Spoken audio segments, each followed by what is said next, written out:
Hey, welcome to Pasta 101. How you doing? I'm gonna make a little bit of egg-based pasta today. I'm gonna use that for making some raviolis or tortellini. I'll show you how to do all that. And we're gonna start with kind of a view of what you're gonna need the tools you're gonna need to make pasta.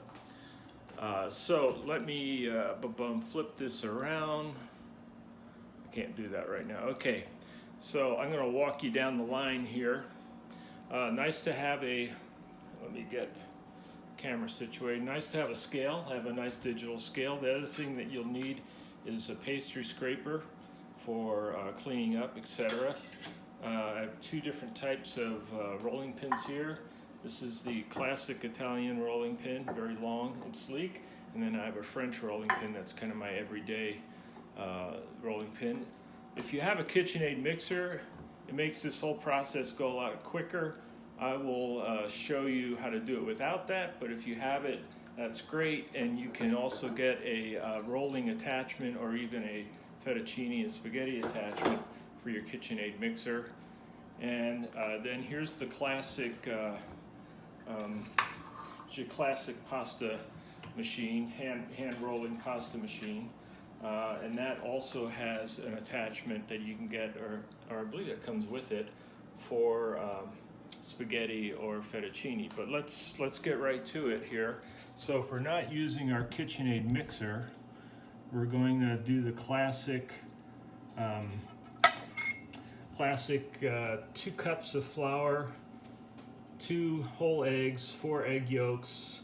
On the kitchen counter, I have a granite countertop, so it's going to make it a lot easier to mix. And let me get a fork. Okay, here we go. I'm going to mix the eggs a little bit in there.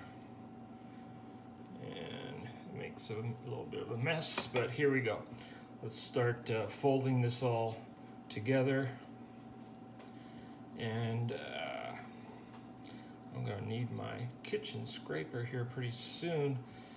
I typically do this in my mixer, but I thought since we're going to do Pasta 101, you'd have to do this 101. Now the flour that I'm using is bread flour, or a fine grind flour, not your regular all-purpose flour. Is a little coarse for this.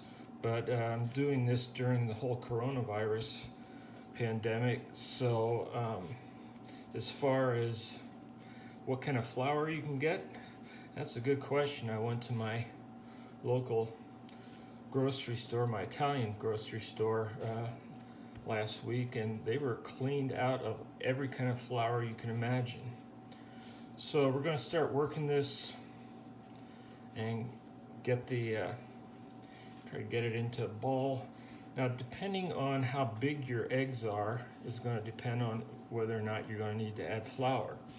Let me get my scraper too. So I want to keep all this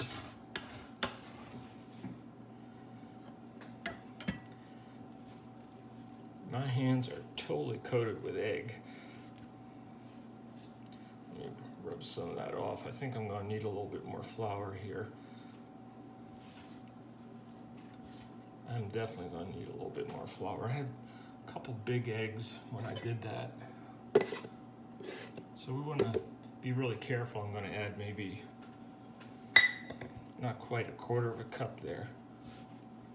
And if you add too much, you can always add a little water to this. Let me get all this goo off my hands. Get all the egg off my hands into the flour. Maybe that'll make a little bit of a difference too.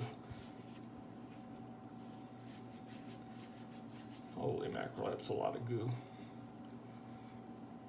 All right, here we go. And kind of the consistency we're looking for as we knead this out is a little bit sticky, not super dry. I guess it kind of depends on what you're going to do with your pasta. So, and in my case, where we're gonna roll it out and then make it into a tortellini or some sort of filled pasta. I definitely want to have it a little stickier so that as I roll it out, I can add flour as needed. Okay, so this is starting to take pretty good shape here. My hands I've got most of the stuff off of it, and I'm going to add just a little bit more flour. There we go. So we're going to need this for a good couple minutes. Just simple technique. You fold it over, press it down, and then put your palm through it. Get my flour on my surface here. And it's sticky. I mean, you can see it kind of grab at my hand a little bit there, but it's starting to get a really nice texture to it. Really good feel. A little bit sticky there. Let me get a little more flour on the surface here.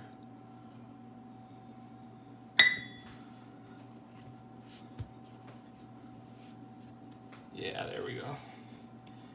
That's getting good. Now I've got, you can see as I'm starting to fold it over, I get like little wet spots there.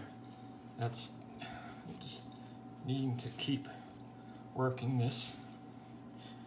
And if I was doing this in the mixer, the KitchenAid mixer, I'd have it on relatively high speed. It'd be beating it up pretty good. And I mean, you can mix dough in a very short amount of time with the KitchenAid mixer, but this is a good workout, and you know, this is what the grandmas do in Italy when they're making pasta. They work it by hand. And that's my noisy dog barking at somebody. Okay, so now I've got this pretty good. What I'm going to do is I'm actually going to make 2 balls. I'm going to kind of flatten them out a little bit. I want to make 2 discs actually. And here's where I would have my scale plugged in, which I think I do. I'm going to weigh these. Let me turn that on.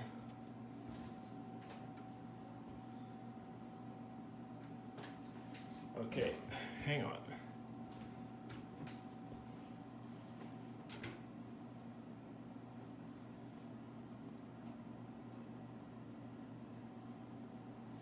$227, 253,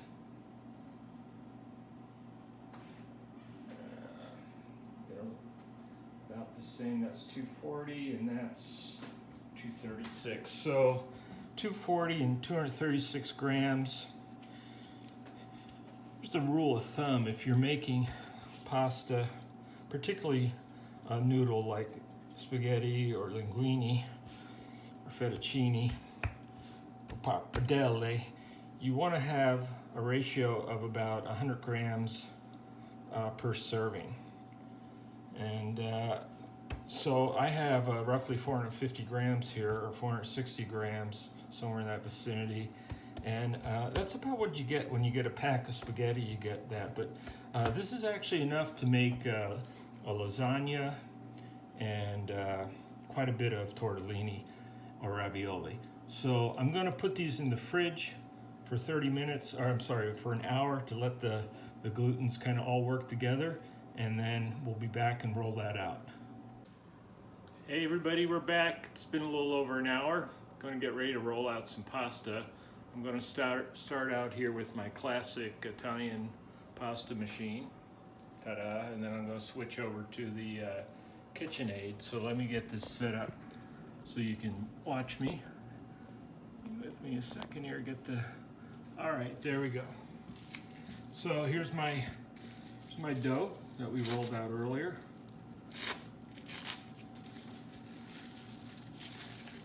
And got my flour here. I'm gonna lay that out It's a little bit moist. So I'm not going to try to get this whole thing through the machine at once. In fact, what I'm going to do is cut it into fourths. Let me get this guy out of the way here. And then I'm going to flatten each one out in the flour. Like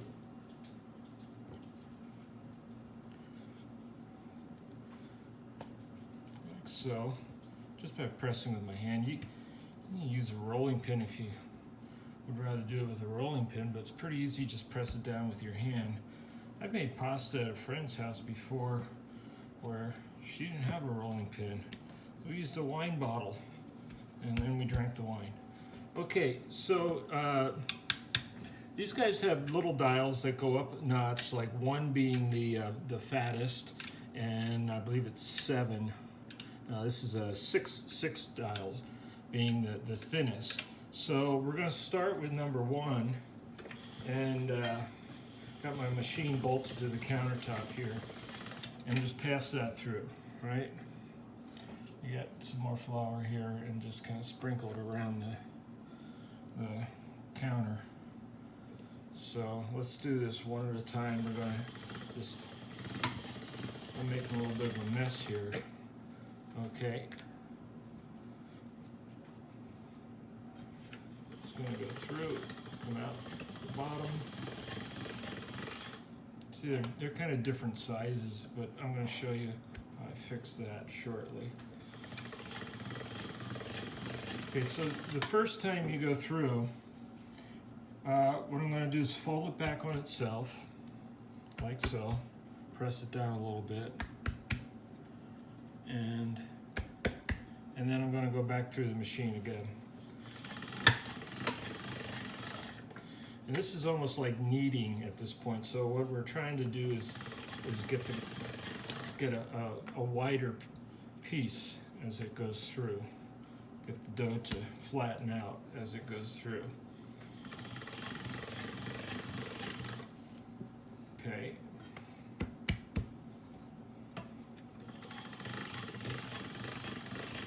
All still in the same setting, so I'm going to do that one more time, and you can see as I do that, my dough's starting to get wider. The pieces are starting to get wider. So last time through. So this is actually a perfect shape, right? That's the shape I'm looking for, because when I go through there, it's going to give me a nice. This is actually pretty good too. I like that one. And then my last one here. Now at this point, I'm going to go up 2 notches. I'm going to go up to number 3. And depending on what I'm going to do with this pasta is going to depend how I continue with it. So if I were making spaghetti or some sort of noodle, I would try to reshape this one. What I would do is I would just flatten it out and have it go back through like that.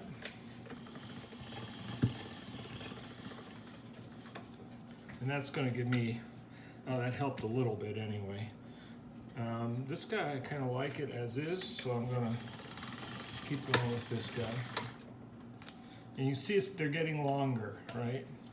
So what I'm going to do, I'm going to do stuffed pasta. So I'm going to do tortellini, I'm going to do cappelletti, and ravioli. I'm going to show you all 3 of those. So I'm going to try to get a long sheet, and I'm going to use a circle cutter on most of them, so I'm not real worried about the odd shape at the end. The other thing that I'm going to do is whatever I cut out, I'm going to reuse that pasta, roll it out again.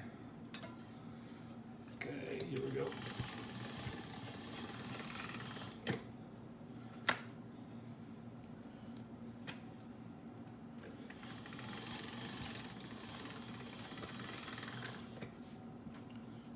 And one more time. Okay, that was on number 4. Now the other thing that you have to consider is how thin you want your pasta to be. You know, it's going to thicken up when it boils in water. And you know, if you're making a pasta like a ravioli, that's actually 2 pieces of pasta. Look how long. Oops. Look how long that guy's getting.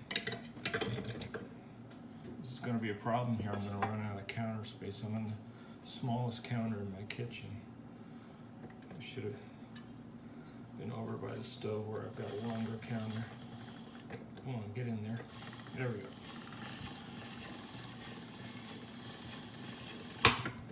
Okay. So let me do this. That's number 5. Let me run these last 2 through, then I'll take one out to the end so you can see what it looks like.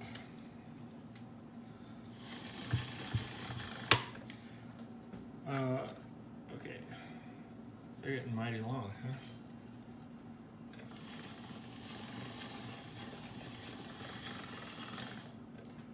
Okay. We don't want to try to prevent it from folding back in on itself.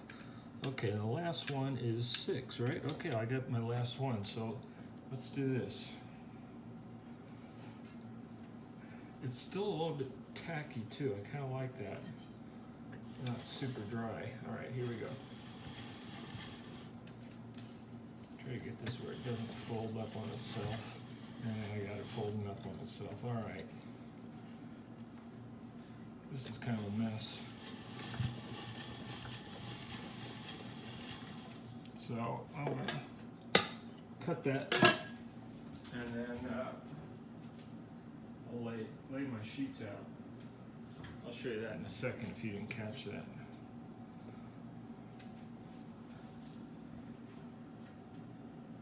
Okay, what I'm doing is just laying the pasta out on a sheet, and then I'm going to cover that.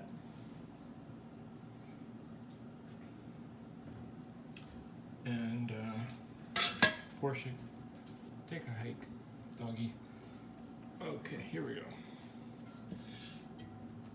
Let's start the fat end in on this. Sometimes it's better to have, this is like a 2-person job. Okay, here we go. I get it from underneath. Okay, this is getting kind of pretty darn thin. You can see I'm getting some tears in it. That's because of my my funky technique here on rolling it out. So let's do this. Let's switch to the macchina di pasta automatico. This guy's side.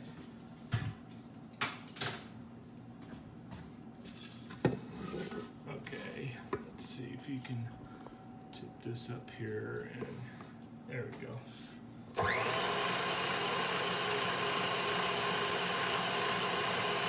One thing I can do is sprinkle a little flour on the pasta as I go too. Okay, now I've got this on, I think we were at number 6. So you're going to see how much easier that is. Yeah, that's nice. And you know, the settings are going to be a little different on each machine.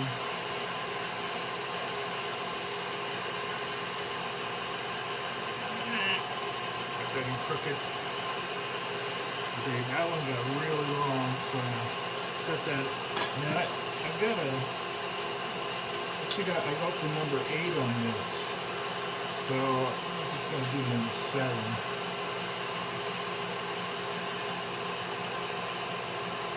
Yeah, that's pretty thin. I mean, I can see my fingers through it.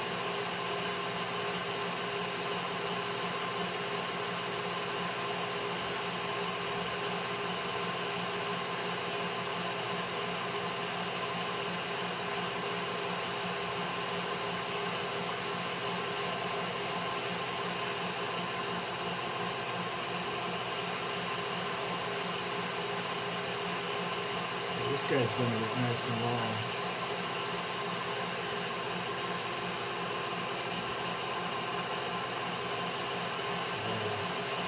Okay, I'm going to cut this in half so it's a little easier to handle.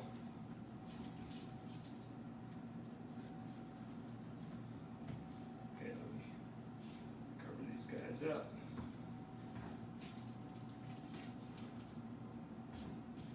Okay. So now if I were going to make pappardelle, I would fold the pasta up on itself and cut it with a knife. I'm not going to show you that because I'm not going to do it, but it's basically fold the pasta in half with a bunch of flour in between until it's about 2 inches wide, and then you just cut it and it's your pappardelle. Have it drape it over a clothes pole or something to let it dry.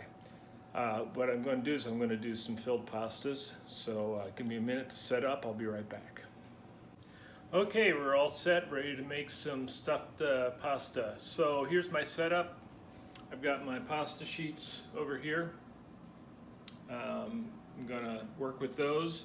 I've got 2 fillings I made. One is the mushroom filling, mushroom fontina, and then I have ricotta and Parmesan with a little nutmeg in there. I've got my little water bowl that I'm going to use to seal the pasta. Using one of my circle cutters here. Looks like about 2 1/4 inches or so. And then I've got a sheet pan with a towel on it that's where the finished product is going to go. Well, let me get this set up so you can watch me do the process here. All right, I need flour too. All right, here's my flour. I'm gonna lightly dust my surface. Bring this guy over. We're gonna start with tortellini. So for tortellini, I'm gonna cut some squares with my sheet cutter, like so. Any leftover dough, I'm just gonna fold it up. I'm gonna reuse that. So we'll go back through the machine. That's not very square, is it? Oh, well, make it work here. Let's see. Like so. Yeah, that's square. Okay. A little small. Okay, let's do some. I'm gonna put a dab of cheese here, and then I want to get my finger wet and go along half of it, and then I'm going to fold it in half, and okay, got it. All right, so here I'm going to press that along the edge, and then I want to take it and get part of it wet here. I'm going to fold it on over my finger like so, and there's my tortellini with the little cape up there. Okay, let's do that again. A squirt of filling in the middle. You can see it's really just a half a teaspoonful, or maybe a little more than half. Actually, that is about a teaspoonful of filling. And then I'm gonna just fold the puppy over, press down my edges. I don't have to be super precise. And again, stick my finger in the middle there. You get one of them wet. And fold it over like so. There we go, perfect tortellini. Let's do a couple more.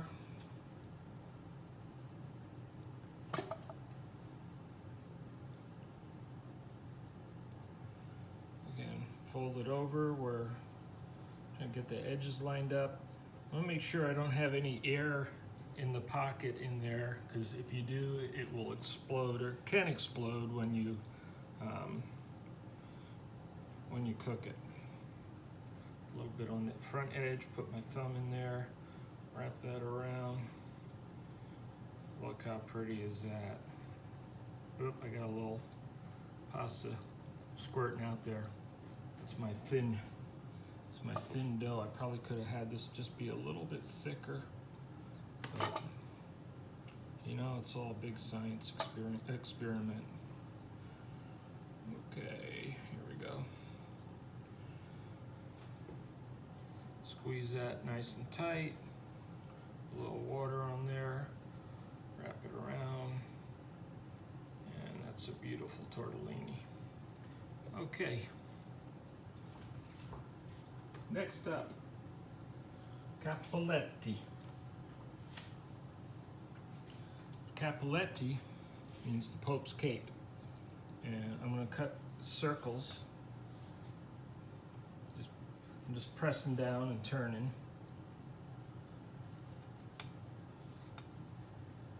And the last one's a little short. Okay. Let's get it. Again, I'm going to keep my dough going here. Let's get one more out here.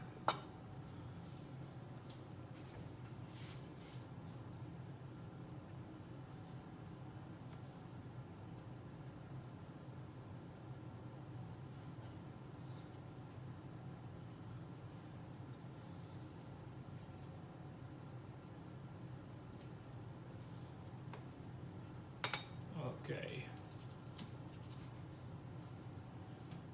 All right. Capelletti, I'm going to do the same thing. Squirt of filling. I'm going to run my my liquid around there, and then I'm going to press the edges. And if you want to serve that, that's a mezzaluna, a half a moon. The capelletti, very similar to tortellini. We're going to fold it over our pinky, and then we're going to fold the cape down. And that is the Pope's Cape, capelletti. So cute. All right, let's get this going here.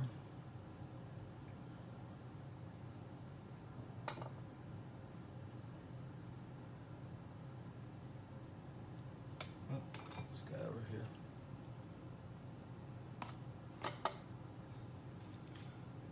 Okay, I'm going to finish these off. I'll come back and we'll make ravioli. Okay, I'm back. Got my capelletti nicely laid out there. Oop, here we go. Ended up pitching the last couple sheets because I thought they were too thin. So this time I rolled out that second piece of dough for ravioli, and I left it a little bit thicker. So let's give that a shot. All right, let me get set up here. Okay, here we go. All right, so what we're looking for here is to have two pieces of dough that are rolled out almost identical in shape and size. So, because what I'm going to do is basically make a sandwich here out of the ravioli. So I'm in pretty good shape there. I want to kind of figure out my layout here. So I know I'm going to go here. I've got a nice little squirt of mushroom. So I think I'm going to just kind of work my way down here, single file, and doing basically, you know, a teaspoon of mushroom with fontina. Everything, when you're doing raviolis, you want to make sure that everything you put in there, if you're putting any kind of vegetable or meat in there, is already cooked, because it's not really going to spend enough time in the water to do that, to cook. So you want to make sure you got everything edible when you squirt it out. Now I'm using these piping bags that I've had from pastry days, and if you don't have a piping bag, you can use a spoon. Just use a little spoon and take a spoonful. I think I can get one more on here. That's certainly doable. The other thing you could do, okay, I've got pretty good on the portions here. The other thing you could do is you could take a baggie, just a regular old baggie, and you add a little bit more good stuff here. Some of these. Take a baggie, snip the corner off, and use that as a use that as your piping bag. I gotta get a brush.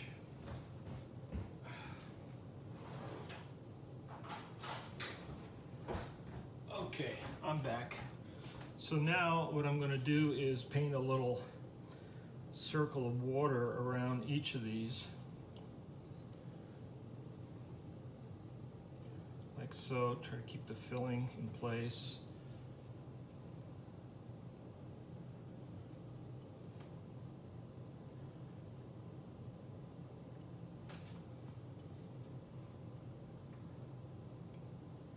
Okay, doing good here. I've got a good amount, kind of the right amount here. Last one, I'm not trying to get it soaked, but just damp. Okay, now comes the fun part.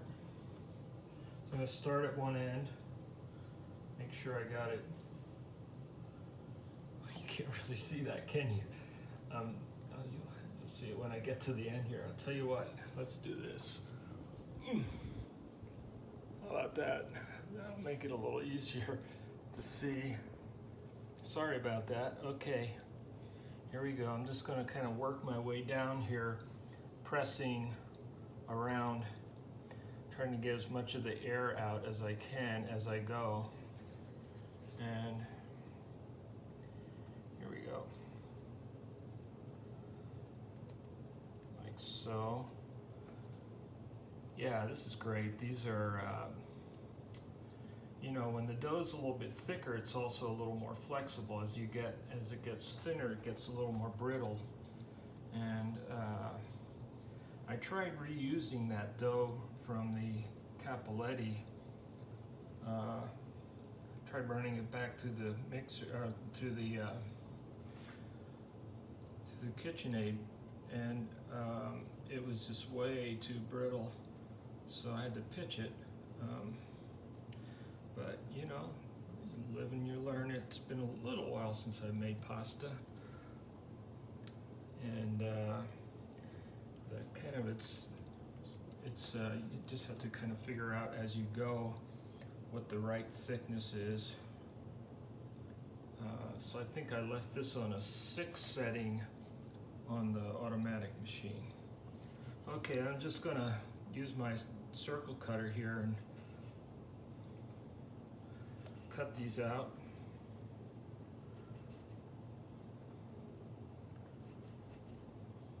Okay, the last two are close. Like so.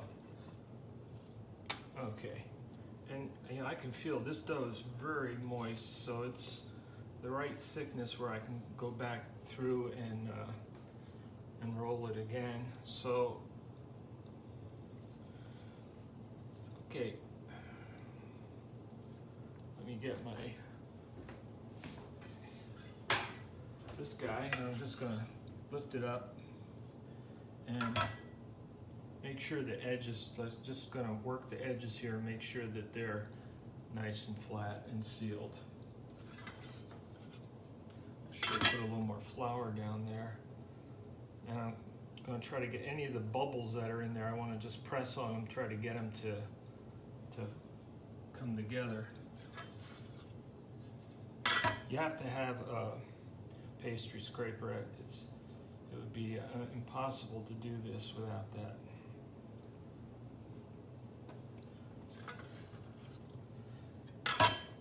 And I have to say, in my opinion, there's nothing like fresh homemade pasta. I mean, it's just, I guess they sell fresh pastas in the store, but when you're doing it yourself, it's just so cool and so easy. Huh? This one's got a lot more air bubbles in it there. This is the second one I was doing it. That'll be all right. The other thing too is if these guys end up touching each other. They're like glue. Pasta dough is like glue. So yeah, so I'm gonna roll out the rest of this, and what I'm gonna do is I'm gonna freeze these because I'm not gonna eat all of them tonight. I'll keep the ones out that I want to be fresh for our dinner, but then I'll freeze the rest, and it's just easy to pop them back in a pot of hot water, and they'll cook pretty quick because they're fresh. So that concludes Pasta 101, and hope you make some great pasta. Use whatever filling you like. Remember, if you're using any kind of vegetables or meat, they have to be cooked.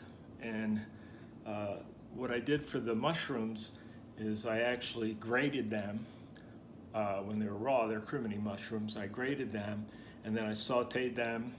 I grated the fontina and dumped the mushrooms into a strainer and pressed out all the liquid, and then in a little pot mixed the fontina in, a little bit of fresh pepper and salt, and made it taste great. So make some pasta, impress your friends and neighbors. Buon appetito.